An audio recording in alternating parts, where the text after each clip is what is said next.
Hi అండి. ఈరోజు Oreo బిస్కెట్స్తో cake చేస్తున్నా. అది ఎలా చూద్దాము. ఒక కప్పు మైదా పిండి తీసుకున్నా అండి.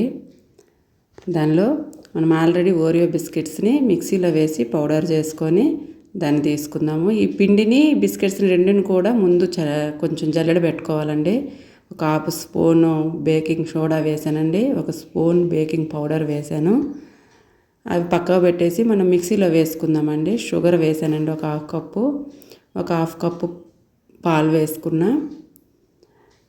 అలానే కొద్దిగా పెరుగు వేసుకున్నానండి. అలానే ఒక హాఫ్ కప్పు ఆయిల్ వేసుకున్నా. ఇప్పుడు ఈ మిశ్రమాన్ని అంతటిని మనం మిక్సీ పట్టేసుకుందాము.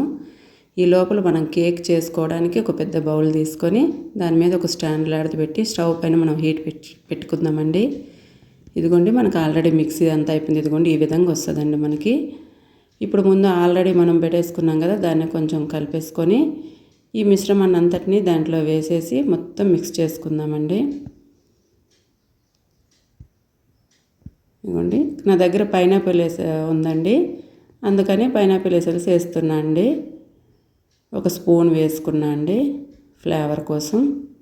ఇప్పుడు దీన్ని అంతటినీ బాగా మిక్స్ చేద్దాం. నాకు దగ్గరగా ఉందండి కొంచెం, అందుకని అది కొంచెం మరికొన్ని పాలు వేసుకొని మనం కొంచెం మరీ తిక్కగా కాకుండా ఇదిగోండి ఈ విధంగా వచ్చేటట్టు, మనం తిక్కగా కాకుండా పలుచగా కాకుండా ఈ విధంగా వచ్చేటట్టు మనం దాన్ని కలిపేసుకుందాము. నేను వేరే మనకి కేక్ బేక్ చేయడానికి వేరే గిన్నె తీసుకున్నాండి. దాంట్లో కొద్దిగా ఆయిల్ వేసుకుందాం. నా దగ్గర బటర్ పేపర్ లేదండి, అందుకని కొద్దిగా ఆయిల్ వేసి దాన్ని మొత్తం బాగా స్ప్రెడ్ చేసుకుందామండి. బాగా రాసేసుకుందాము గిన్నె మొత్తం. ఇంక ఇప్పుడు దాంట్లో కొద్దిగా మైదా పిండి వేస్తా అండి. మైదా పిండి వేసేసి మనం ఈక్వల్గా మొత్తం గిన్నె మొత్తం దాన్ని స్ప్రెడ్ చేసుకుందామండి. ఒకవేళ ఏమన్నా పిండి మిగిలి ఉంటే మనం తీసేయచ్చు, దానికి నాకు సరిపోయింది. ఇప్పుడు ఈ మిశ్రమం ఉంది కదా, ఆ మిశ్రమం అంతా ఇందులో వేసేద్దాము.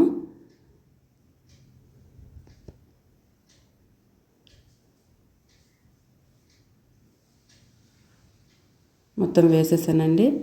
ఇప్పుడు దీనిపైన కొన్ని ఫ్రూటీ వేస్తున్నా అండి నేను. అలానే కొన్ని బాదం గింజల్ని కట్ చేసేసి అవి కూడా వేసుకుంటున్నాండి పైన. ఇప్పుడు దీన్ని ఇట్లా కొట్టేసుకుందామండి. ఏమైనా మధ్యలో మనకి ఏమైనా గ్యాప్ ఉంటే మొత్తం మంచిగా అయిపోతుంది. ఇప్పుడు దీన్ని మనం ఆల్రెడీ హీట్ చేసుకు పెట్టుకున్నాం కదా గిన్నె, ఆ గిన్నెలో దీన్ని దించేద్దామండి. పెట్టేసి ఇగో మూత పెట్టేద్దాం. ఒక హాఫ్ అన్ అవర్ దాన్ని బేక్ చేసుకుందామండి. హాఫ్ అన్ అవర్ అయిపోయిందండి. మూత తీసి చూద్దాం. చూడండి, మనకి ఎంత మంచిగా రెడీ అయిపోయింది కేక్ అనేది.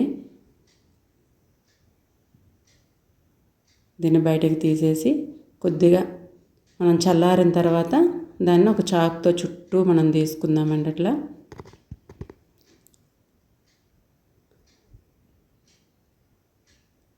దీన్ని వేరే ప్లేట్లోకి ఇట్లా తీసుకుంటున్నాండి. చూడండి ఎంత మంచిగా వచ్చేసింది మనకి కేకు.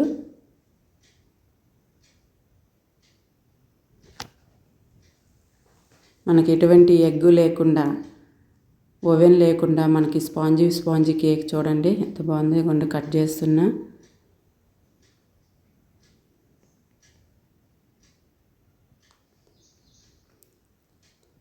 ఇదిగోండి ఎంత సాఫ్ట్గా వచ్చింది చూడండి. మీరు నచ్చితే ట్రై చేయండి. Thanks for watching.